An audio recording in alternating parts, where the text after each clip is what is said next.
What's up, everyone? I'm Coach D. Hey, if you haven't yet, please subscribe to my page. As we get closer and closer to this election, it is very important to keep sharing honest, pro-democracy content.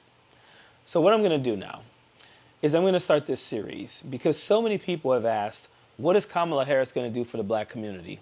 And I can't answer that question without telling you what Donald Trump will do to the black community. So I want to start this series off by talking about Donald Trump indemnifying police officers. This means he will give them blanket immunity. That means if a police officer were to kill an unarmed or innocent black man or woman, they would have blanket immunity and would not be held accountable. This means that Derek Chauvin, who murdered George Floyd, would not be in prison right now. This means that the police officers in Mississippi who set up a torture chamber, brought black men there and tortured them, would not be held accountable. This means that the police officers in Torrance, California, and Antelope Valley, California, who were found to be passing back and forth racist text messages, racist jokes, and even talking about police brutality and profiling black people, they would not be held accountable. This means police officers can do whatever they want and they would not be held accountable. How will that help black communities, brown communities, poor and marginalized communities? That will do a lot of things to the community and do nothing for the community. In contrast, Kamala Harris wants to give people tax breaks so that they can put down payments on homes. She also wants to increase the child tax credit. These things put more money in people's pockets.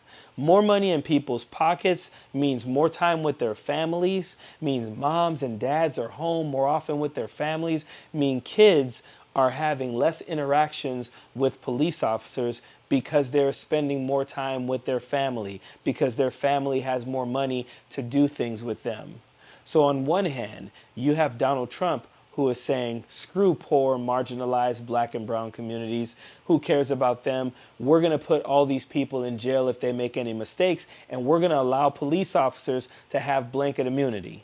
On the other hand, you have Kamala Harris saying, opportunity gives people less interactions with police officers. That's why she wants to have an opportunity economy. That's why she wants to put more money in people's pockets through tax cuts and loan, helping people out with down payments on homes. These things will limit interactions with law enforcement. This is what we want. So again, one hand you have Kamala Harris saying, let's do everything we can to prevent people from ever having an interaction with the police officers. And on the other hand, you have Donald Trump saying, if anyone interacts with them, they're right, you're wrong, you go to jail, and they will never be held accountable. This is what we're fighting against this year. These are the contrasts. There's a lot of people who try to both sides this. These sides are not the same, not at all. One person wants to hold police officers accountable, doesn't want to get rid of the police department, doesn't want to not see police officers doing their job, wants to hold them accountable if they do a bad job, and wants to put them into training and things like that to make sure that they do the best job that they can. On the other hand, the other person doesn't care what type of job they do. They're going to give them blanket immunity, period. They're not talking about at all, retraining them, helping them through problems, mental health, or anything like that. They're saying if anything happens and they interact with you, they have blanket immunity and you don't. This is what we're fighting against. We have two choices. One choice is for the people, one choice is not. Choose wisely. Period. Don't want no enemies or ops. Envy in their heart, I tell them stop. Vacation on the yacht.